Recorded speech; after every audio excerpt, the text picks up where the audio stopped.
नमस्कार, स्वागत है आपका दूरदर्शन के विशेष कार्यक्रम जनादेश में। मैं हूं आपके साथ में लक्ष्य आर्य। लोकसभा चुनाव का बिगुल बज चुका है। देश भर में आम चुनाव को लेकर 7 चरणों में देश भर में चुनाव होंगे। प्रदेश की 25 लोकसभा सीटों के लिए 19 और 26 अप्रैल को चुनाव होने हैं, जिसका निर्णय 4 जून को सबके सामने होगा। आज हम बात करेंगे कोटा बूंदी लोकसभा क्षेत्र की। कोटा जो न केवल प्रदेश भर में अपितु पूरे देश भर में कोचिंग हब के नाम से जाना जाता है। कोटा लोकसभा क्षेत्र में 8 विधानसभाएं शामिल हैं। सबसे पहले हम बात करते हैं केशवराय पाटन विधानसभा की, जहां से कांग्रेस के चुन्नीलाल विधायक हैं।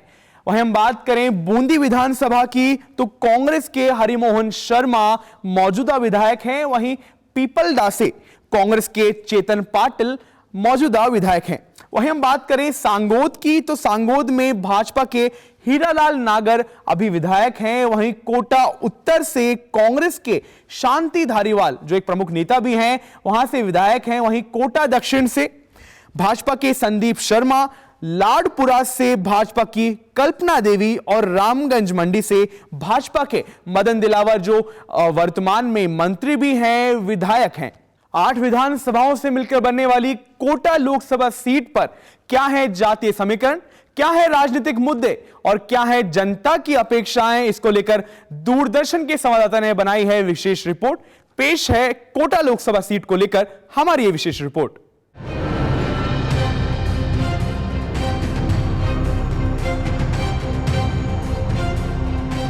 देश की शिक्षा नगरी के नाम से मशहूर कोटा में लोकसभा चुनावों को लेकर सियासी पारा बढ़ा हुआ है। यहां दूसरे चरण में 26 अप्रैल को मतदान होगा। इस सीट पर चुनावी समीकरणों को देखें तो यहां भाजपा और कांग्रेस के बीच सीधा मुकाबला है। हालांकि बसपा भी चुनाव मैदान में ताल ठोक रही है। अगर इस सीट की भौगोलिक स्थिति पर नजर डालें तो इसमें कोटा और बूंदी जिले की 8 विधानसभाएं आती हैं। अब कोटा शहर की बात करें तो यह चंबल नदी के किनारे पर बसा हुआ है। यहाँ की सूती और कोटा डोरिया की साड़ियाँ, कोटा स्टोन और कचौरी देश भर में प्रसिद्ध है। इसके अलावा कोटा महलों, संग्रहालयों, मंदिरों, 7 वंडर्स पार्क और चंबल रिवर सफारी के लिए भी काफी लोकप्रिय है। अब कोटा लोकसभा सीट पर होने वाले चुनाव की बात करें तो यह हाड़ौती की सियासत में काफी अहम माना जा रहा है। यहाँ भाजपा ने एक बार फिर अपने दिग्गज नेता ओम बिरला पर भरोसा जताया है। वहीं कांग्रेस ने भाजपा से छोड़कर आए प्रहलाद गुंजल को अपना प्रत्याशी बनाया है। उधर बसपा ने भी धनराज यादव को चुनावी मैदान में उतारा है। भाजपा के प्रत्याशी ओम बिरला वर्तमान में सीट से सांसद होने के साथ लोकसभा अध्यक्ष भी हैं। वह 3 बार विधायक और 2 बार सांसद रह चुके हैं। बिरला 2014 में पहली बार और 2019 में दूसरी बार सांसद चुने गए थे। वह राज्य की पूर्ववर्ती वसुंधरा राजे सरकार में संसदीय सचिव भी रहे हैं। इसके अलावा वह भारतीय युवा मोर्चा के अध्यक्ष भी रह चुके हैं। इस चुनाव में पिछले 10 सालों में मोदी सरकार के कार्यकाल में हुए विकास कार्यों को लेकर जनता के बीच जा रहे हैं। संसदीय क्षेत्र की जनता में बहुत उत्साह है, जोश है, उमंग है मोदी जी को 30वें कार्यकाल में अभूतपूर्व जीत दिलाने के लिए।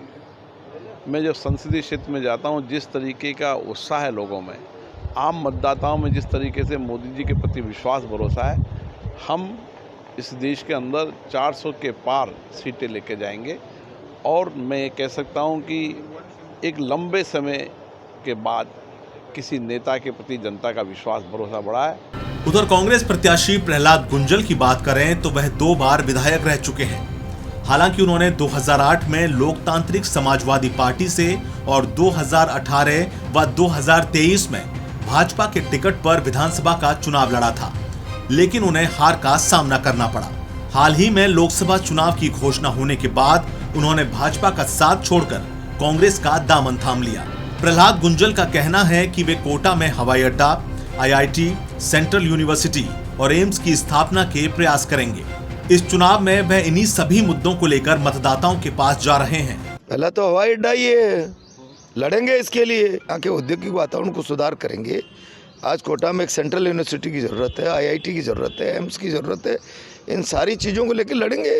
वहीं बसपा प्रत्याशी धनराज यादव का कहना है कि वह शिक्षा, चिकित्सा और गरीब के कल्याण के मुद्दे पर चुनाव लड़ रहे हैं। यहाँ के बेरोजगार युवा हैं, उनको हम रोजगार दिलाने का काम करेंगे और सबसे बड़ी बात जो यहाँ के देश के किसान हैं, उनके साथ जो अन्याय अत्याचार हो रहा है उनके खिलाफ भी हम आवाज उठाएंगे। कोटा लोकसभा सीट पर पिछले हुए चुनावों पर नजर डालें तो यहाँ 2019 में भाजपा के ओम बिरला ने कांग्रेस के राम नारायण मीणा को हराया था। अगर इस सीट पर 1952 से अब तक हुए 17 चुनावों के नतीजों को देखें तो यहाँ भाजपा 8, कांग्रेस 7 और निर्दलीय व अन्य पार्टी 2 बार जीती है। कोटा लोकसभा क्षेत्र में मतदाताओं की स्थिति पर बात करें तो यहाँ कुल 20,74,367 मतदाता हैं। इनमें 10,66,355 पुरुष, 10,07,974 महिला और 38 थर्ड जेंडर मतदाता हैं। यहाँ 2019 के चुनाव में 70% मतदान हुआ था। निर्वाचन विभाग की ओर से इस बार भी ज्यादा से ज्यादा मतदान के लिए स्वीप कार्यक्रम के तहत मतदाताओं को जागरूक किया जा रहा है। स्वीप की एक्टिविटीज़ भी चल रही हैं। हमारी CAPF की टीम्स आ गई हैं और हमारे ARO साहिबान और हम भी फ्लैग मार्च वगैरह कर रहे हैं और सभी तरह से इंटेलिजेंस वगैरह ली जा रही है। स्कूलों के माध्यम से हम स्कूल बच्चों के माध्यम से भी जो वोटर्स हैं उनको अप्रोच करने की कोशिश करते हैं।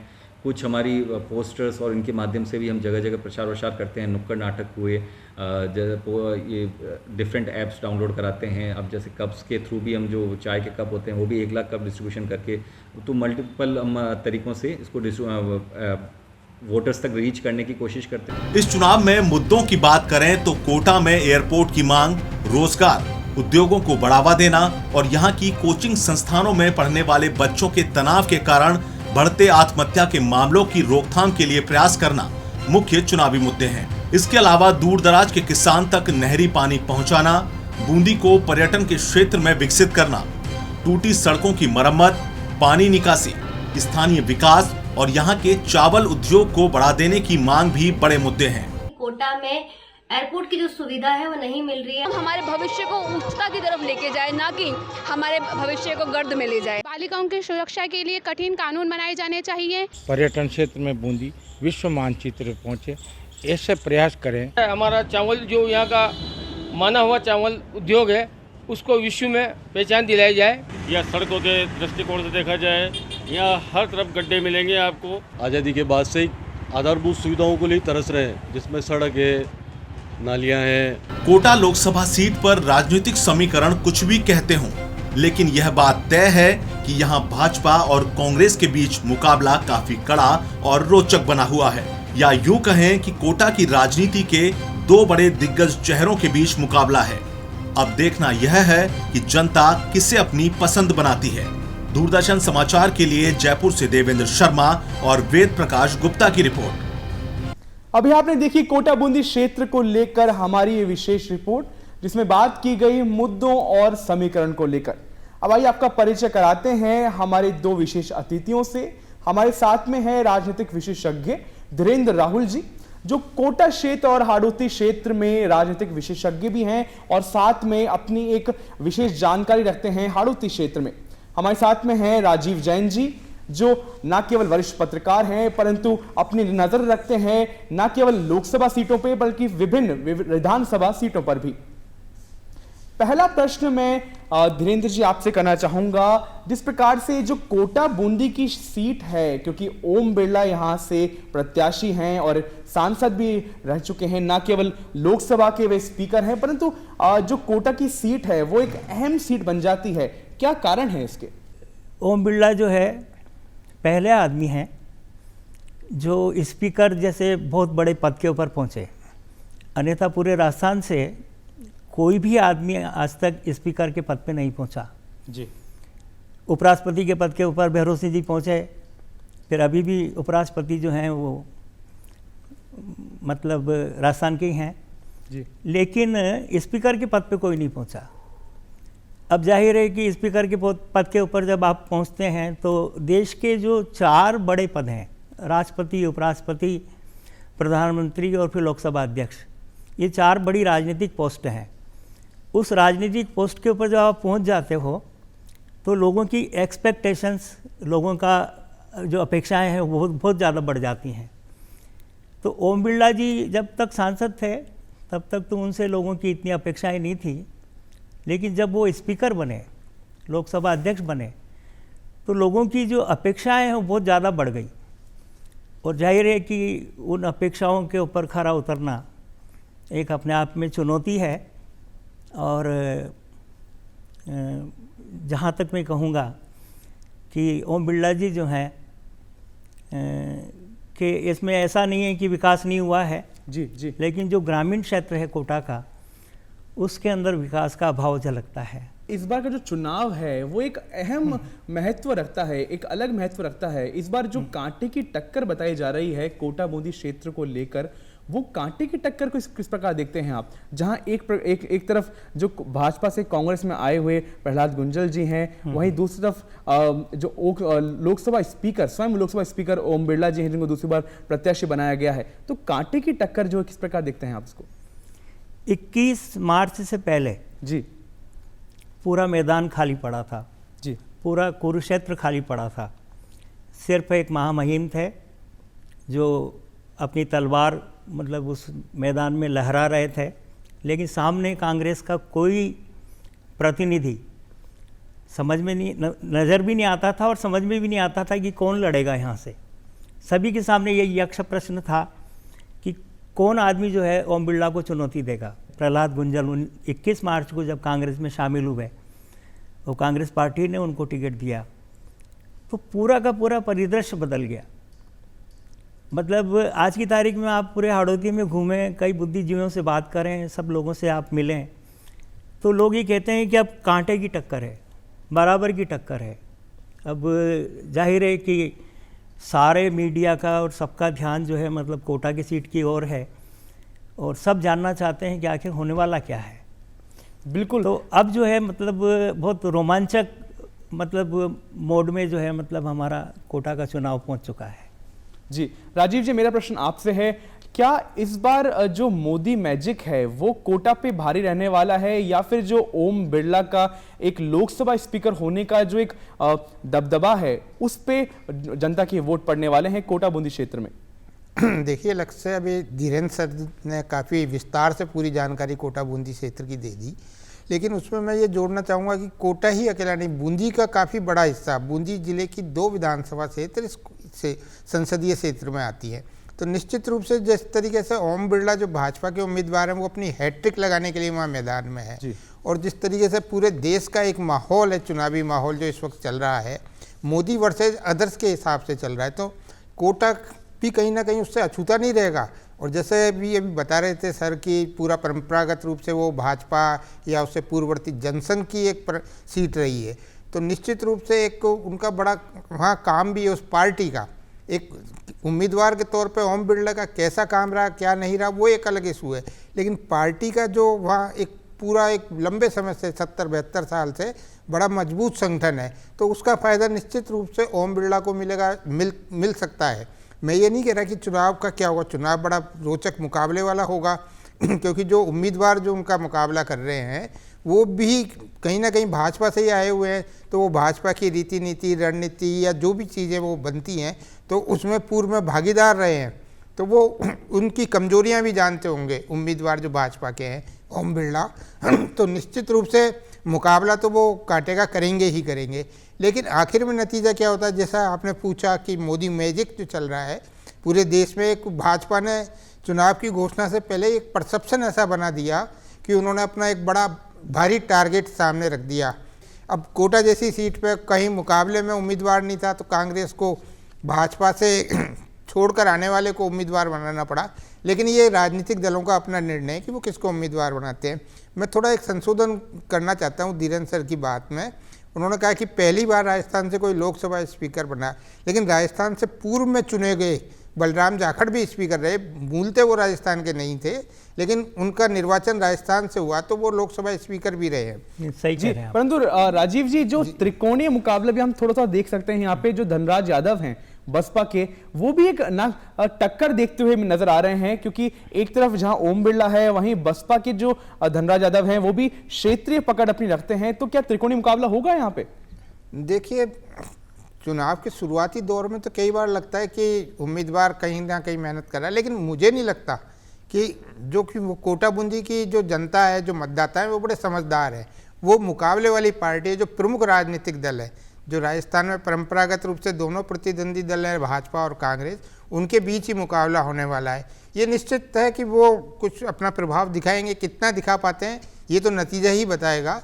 लेकिन आज की स्थिति में ये कहा जा सकता है कि वहाँ पर भाजपा के ओम बिरला और कांग्रेस के प्रहलाद गुंजल के बीच में एक अच्छा रोचक मुकाबला शायद संभवतः देखने को मिल सकता है। इसमें मैं कहना चाहता हूँ सर जी कि पिछला विधानसभा चुनाव अभी नवंबर में ही गुजरा है जी, और स्थिति क्या हुई कि एक सीट जो है भारतीय जनता पार्टी की जो है कांग्रेस ने छीन ली जी। पहले 8 विधानसभा क्षेत्रों में से, पूरे संसदीय क्षेत्र के जो 8 विधानसभा क्षेत्र हैं उसमें से बीजेपी के पास 5 सीटें थी और 3 सीटें जो है कांग्रेस के पास थी जी।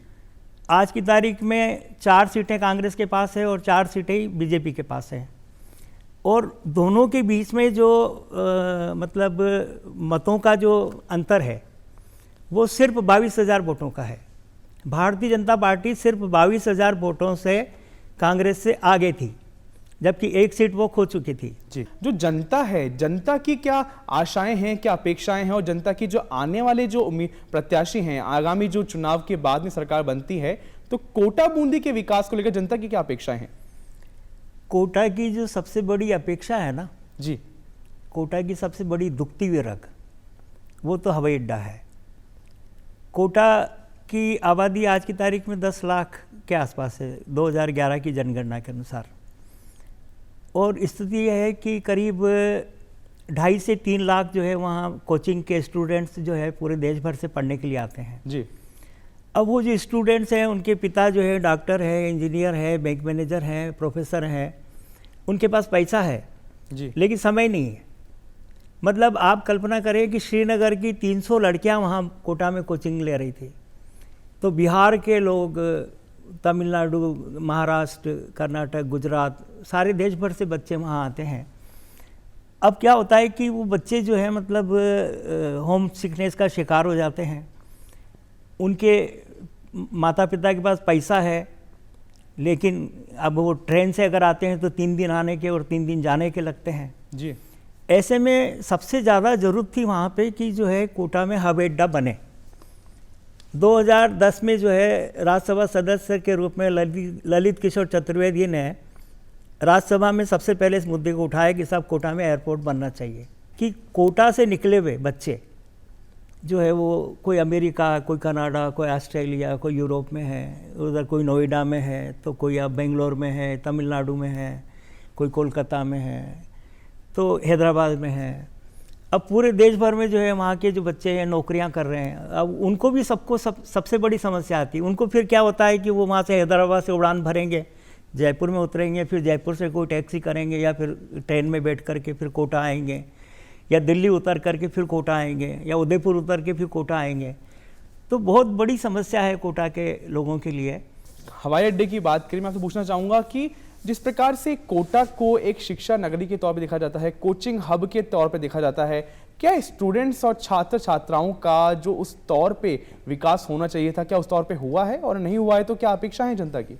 निश्चित तौर पे जिस तरीके से धीरेन्द्र सर ने जो बताया कि हवाई अड्डा एक वहाँ की महती आवश्यकता है, इसमें कोई दो राय नहीं, क्योंकि अब कोटा बूंदी का जो इलाका है वो पर्यटन की दृष्टि से भी काफ़ी डेवलप हुआ। पिछली कांग्रेस सरकार ने जो प्रदेश की थी कोटा को एक पर्यटन की दृष्टि से काफ़ी आगे बढ़ाया, तो निश्चित तौर पे वहाँ पर्यटन भी बढ़े, क्योंकि वहाँ के जो जंगल हैं या बूंदी के जो इलाके हैं वो पूरा जुड़ा हुआ क्षेत्र है, तो वहाँ निश्चित पर्यटन की दृष्टि से बहुत संभावनाएं उस क्षेत्र में है, तो उसमें हवाई अड्डा एक बड़ी ज़रूरत की चीज़ है। अब कोचिंग जहाँ तक आपने बात की तो इतने बता रहे थे 2.5 से 3 लाख बच्चे वहाँ रहते हैं, वो 16 से 18-19 साल की एज ग्रुप के वो है जो जनरेशन है वो वहाँ रहती है, वहाँ पढ़ाई करती है अपनी, उनके पेरेंट्स आते हैं या उनको आना जाना अपने इलाके में रहता है, तो कहीं ना कहीं एयर कनेक्टिविटी की जो ज़रूरत है और जो वादा भी किया था। जो पर्यटन के परिप्रेक्ष्य में देखा जाए तो बूंदी में बूंदी फेस्टिवल रहता है, बूंदी फोर्ट एक अपनी महत्वता रखता है, कोटा में भी रिवर फ्रंट के साथ में अनेक स्थल हैं जो पर्यटन की नज़र से अपनी एक महत्वता रखते हैं। उसके बावजूद जो जनता और पर्यटन की अपेक्षाएं हैं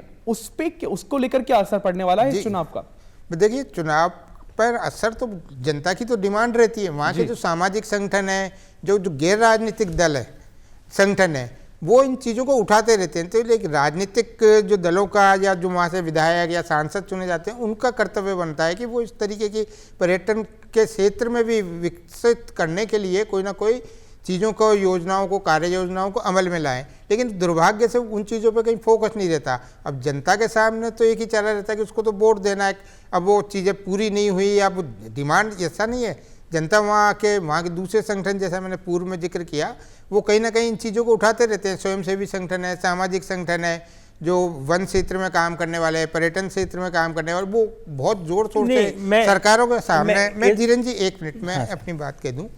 आज आप कोटा आओ तो आपको लगेगा कि जैसे एक फ्लाईओवर से उतरें, दूसरे पे उतर जाएं, एक अंडरपास से गुजरें, फिर फ्लाईओवर पे चले जाएं जी। और स्थिति ये है कि आज की तारीख में जो है सिग्नल मुक्त या मतलब जहाँ पे मतलब जो है बार बार, जैसे आप कोटा में आपको ये समस्या शामिल मतलब सामना नहीं करना पड़ेगा। आज सिक्किम जैसे ट्रैफिक मतलब सिग्नल मुक्त जो शहर है, वैसे ही आज की तारीख में जो है आज कोटा जो है उसको खड़ा किया जा सकता है। लेकिन मैं आपको बताऊं जी कि जैसे कोटा का जो है मतलब रिवर फ्रंट बनाया जी, और हेरिटेज रिवर फ्रंट बनाया, ये आपके साबरमती के रिवर फ्रंट से और आपके गोमती का जो लखनऊ का जो रिवर फ्रंट है, उससे भी बहुत बेहतर और बहुत शानदार है। जो भी जाता है वो उसको लगता है कि ये क्या बना दिया है इन्होंने। धीरेन्द्र जी, इस बार का जो चुनाव है वो एक अहम चुनाव है, जहां एक और ओम बिरला हैं, दूसरा प्रहलाद गुंजल हैं, और तीसरी और जो बसपा से महत्वपूर्ण उम्मीदवार हैं धनराज यादव, वो हैं। तीनों के मद्देनजर किस मुद्दों पे और किस अपेक्षाओं से आपको लगता है जनता वोट देगी? नहीं, अपेक्षाएं मतलब मैं तो आपको एक बात बताऊं कि ये जो विकास है ये तो कहीं वहाँ पे आज की तारीख में मुद्दा ही नहीं है। 2 व्यक्तित्वों के बीच में ये चुनाव है, एंटी इनकम्बेंसी का जो फैक्टर है वो भी काम कर रहा है, और तीसरा जो सामने खड़ा है वो एक ऐसा उम्मीदवार है जो बीजेपी में उनके साथ ही था। क्या विचार और क्या अपेक्षाओं से जनता इस बार अपने प्रत्याशी को वोट डालेगी कोटा बूंदी क्षेत्र में, और जो बसपा के धनराज यादव हैं क्या वो असर डाल पाएंगे वोटरों पे इस बार? देखिए, जनता तो काफ़ी उम्मीदों से वोट डालती है जी। वो कई पहलुओं पे देखती है। अपने स्थानीय जो सांसद उसको चुनना है कि उसकी भूमिका उसके क्षेत्र के विकास में किस तरीके की रहेगी। तो इन उम्मीदों से जो हर क्षेत्र है, जैसे कोटा बूंदी जिला भी ये काफ़ी बड़ा क्षेत्र है और कोटा भी है, तो दोनों इलाकों की जो पूरे संसदीय क्षेत्र की जनता ये चाहेगी कि उनके यहाँ जो विकास में कमियां रह गई हैं, जो अब तक नहीं हो पाया, जो सड़क का है, पानी का है, रेलवे लाइनों का है, नई ट्रेनें चलने का है, तो वो सब चीज़ें वो चाहेगी कि उनका जो सांसद जो चुना जाए वो उनकी उम्मीदों पर वो खरा उतरे। अब ये सांसद की भूमिका क्या रहती है कि वो किस पार्टी का वहाँ से चुना जाता है, उसकी सरकार बनती है या नहीं बनती, वो सरकार का सरकारी जो सत्ताधारी दल है उससे चुना जाता है, ये एक भविष्य की बात है कि। लेकिन अभी जनता की जो पूरी उम्मीदें हैं वो ये है कि उनका सांसद ऐसा हो जो उनकी अपेक्षाओं पर, उम्मीदों पर खरा उतरे। जो क्षेत्र में छोटी छोटी सी समस्याएं होती है, आज आम आदमी के लिए कोई बड़ी समस्या तो ऐसी होती नहीं है कि उसको महल चाहिए या क्या चाहिए, उसको चाहिए कि अपने इलाके में जो किसान वर्ग है उसको पानी मिले, बिजली मिले, समय पर जो सुविधाएं मिले, और जो शहरी जनता है या ग्रामीण जनता है उनको कनेक्टिविटी अच्छी मिले। रोड्स का आज पूरे देश भर में इतना जाल फैला, क्योंकि केंद्र सरकार जो मौजूदा केंद्र सरकार है भाजपा है वो उसके लिए बहुत दावे करती है, लेकिन धीरेन्द्र जी ज़्यादा बता पाएंगे। और मेरे को भी नहीं लगता है कि कोटा संसदीय क्षेत्र में कोई बड़ी सड़कों का ऐसा जाल बिछा हुआ। अभी दिल्ली मुंबई एक्सप्रेस वे बन रहा है, वो कोटा और बूंदी जिले से काफ़ी बड़ी किलोमीटर में गुजरेगा। उसके बनने के बाद इसमें सर एक बात बताएं आपसे, तो इसमें सबसे बड़ा जो अगर दिल्ली मुंबई एक्सप्रेस वे जी का कोटा से लेके और जो मथुरा इधर ये मतलब यहाँ तक का अलवर वाला जो हिस्सा है, अगर वो सवाई माधोपुर वाला हिस्सा वो अगर चालू हो गया होता तो ओम बिरला जी को शायद उसका कुछ फ़ायदा मिलता। लेकिन अभी जो है मतलब वो तो चलिए धीरेन्द्र जी, मैं ये कह रहा था कि वो एक बड़ी परियोजना है भारत सरकार की, तो वो एक उस इलाके से निकल रही है, तो वो एक अच्छी बात है। इसके अलावा भी जो बड़े नेशनल हाईवे जो प्रदेश के, राजस्थान के, जहाँ तक मेरी जानकारी है, जैसे भीलवाड़ा है, उदयपुर, जोधपुर, बाड़मेर, वहाँ बड़े बड़े नेशनल हाईवेज निकले हैं।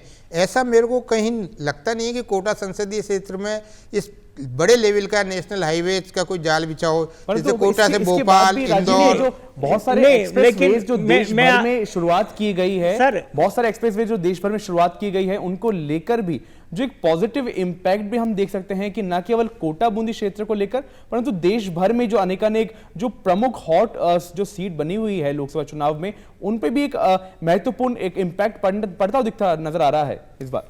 नहीं, जो मैं आपको बताऊं कि कोटा दिल्ली मुंबई जो एक्सप्रेसवे है जी, ये करीब 36 किलोमीटर दूर से गुजर रहा है कोटा से।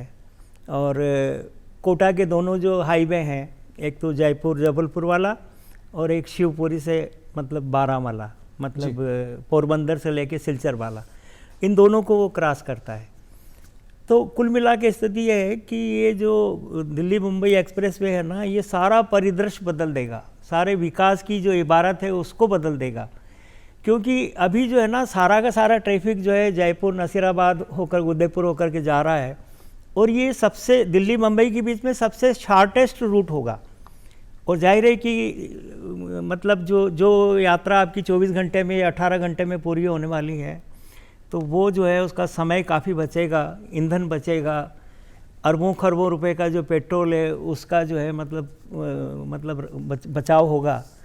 तो कुल मिला के ये है कि ये सारा का सारा परिदृश्य बदलने वाला है। कोटा के विकास को जो है पंख लगने वाले हैं, उसके पर्यटन को पंख लगने वाले हैं। लेकिन अब उसका जो है मतलब चुनाव के अंदर मतलब फ़ायदा वो ओम बिरला जी नहीं उठा पा रहे, जहाँ तक मेरे को लगता है। जी बिल्कुल, क्योंकि वो खुद भी इसकी चर्चा नहीं कर रहे अपनी मतलब सभाओं में कि भाई ये हम एक्सप्रेस वे हम लोग लेके आ रहे हैं इसको। जी बिल्कुल धीरेन्द्र जी, तो रास्तों और मार्गों का जो रास्ता है, जो समय है, वो एक्सप्रेस वे सुगम तो होगा ही, परंतु जो लोकतंत्र का जो रास्ता है वो मतदान से होकर गुजरता है। तो जो मतदाता कोटा बूंदी क्षेत्र में मतदान देने वाले हैं, उनके लिए क्या अपील करना चाहेंगे? विकास की बात करें, विकास के सवाल करें दोनों प्रतिनिधियों से कि आप क्या करने वाले हो, कोटा के लिए आपके पास क्या योजना है, आपके पास क्या विजन है। लेकिन वो विकास की चर्चा नहीं हो रही पूरे चुनाव में, ये चिंता की बात है। जी, और यही मैं कोटा की जनता से अपेक्षा करता हूँ कि वो जो है। जी राजीव जी, ना केवल कोटा बूंदी क्षेत्र बल्कि प्रदेश भर में बहुत सारे युवा मतदाता भी हैं जो पहली बार मतदान देंगे, उनसे और कोटा बूंदी क्षेत्र के मतदाताओं से आप क्या अपील करना चाहेंगे? देखिए, मैं तो पूरे प्रदेश के मतदाताओं से अपील करना चाहता हूँ, चाहे कैसी परिस्थिति हो, वो वोट डालने अवश्य जाए।